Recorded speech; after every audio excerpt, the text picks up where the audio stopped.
Today story Bengal short film festival 2025 সেখানে পেয়ে গেছি ইউথ অ্যাম্বাসেডর আমাদের এই চলচ্চিত্র উৎসবে সায়ক চক্রবর্তী এবং তার মাকে রেখা চক্রবর্তীকে। আপনারা আমাদের টুডে স্টোরির বিভিন্ন অনুষ্ঠানে সায়ককে দেখেছেন আমাদের পাশে এসে দাঁড়াতে। যেহেতু নিজে একজন অভিনেতা, নতুন ট্যালেন্টকে শোকেস করা হচ্ছে এই উৎসবের মাধ্যমে।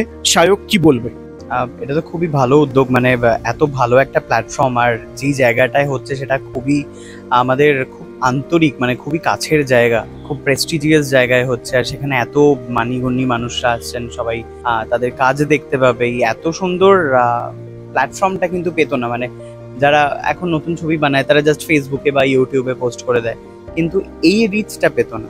তো এটা ভীষণ ভালো উদ্যোগ, and thank you so much today স্টোরিকে এত ভালোভাবে একটা প্ল্যাটফর্ম বানিয়ে সবাইকে সামনে হাজির করার জন্য।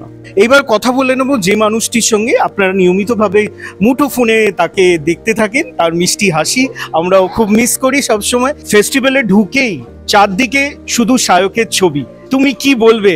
আমি সবচেয়ে আগে এইখানে পা পড়েছি আমার এত গণ্যমান্য ব্যক্তির এত সুন্দর একটা প্রতিষ্ঠান গড়ে তোলার জন্য, এতে আমি ধন্য। তারপরে তো আমার ছেলে, তারপরে ওকে দেখে আমি তো মুগ্ধ হয়ে গেলাম। আমি ভাবলাম কি ব্যাপার, এখানে এক্সপ্লোর ব্যাপারটা মা জানতো না, এখানে যে আসছে। তো সায়ক এবং রেখা চক্রবর্তীর সঙ্গে আমরা কথা বললাম। আমাদের এই কথোপকথন আপনাদের কেমন লাগলো অবশ্যই জানাবেন।